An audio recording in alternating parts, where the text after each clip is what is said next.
Welcome back.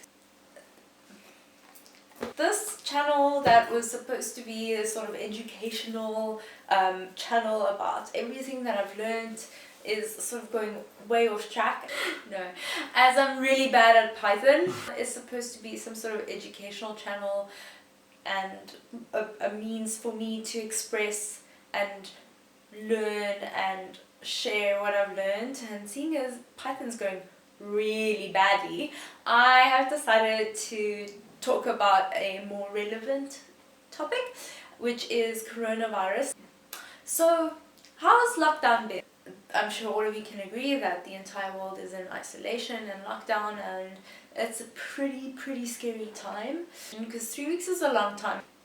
Something you have to stay sane during this whole thing is a sense of purpose.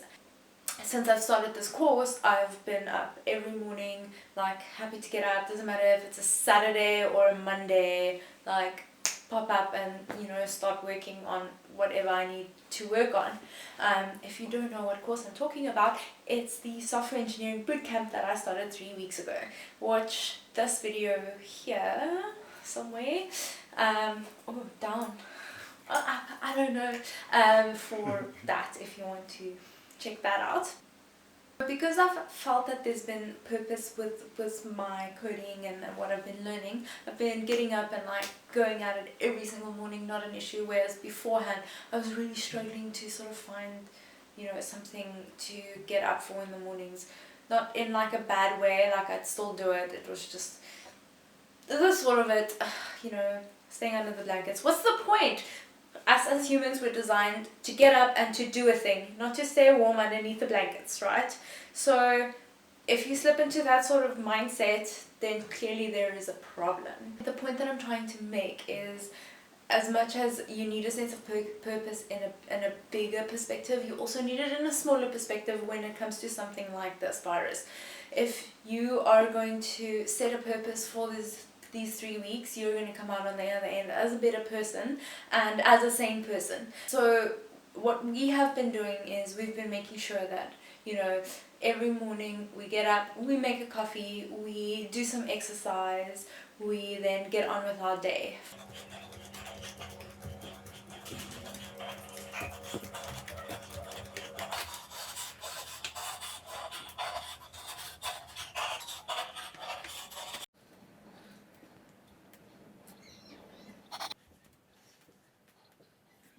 You're going to have so much more time on your hands to actually do something and move forward and actually come out of this on the other end a better person. If that is, either your physique, your relationship.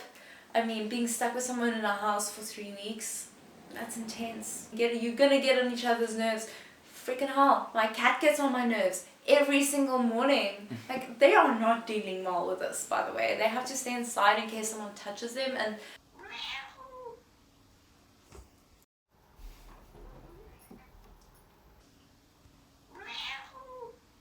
because they're so damn cute, and every neighbor that walks past actually smooches them, and it's just too much. Like, we can't have that. We can't have it. You know why. People who are doing something that they are passionate about are more likely to persevere. If they have like a specific purpose, they're more likely to overcome obstacles. And it's not that there won't be obstacles for them to cross. There are also going to be days where you're not going to want to get up and do stuff because you're tired and you want to nap, or things are hard and frustrating and like super challenging to work through.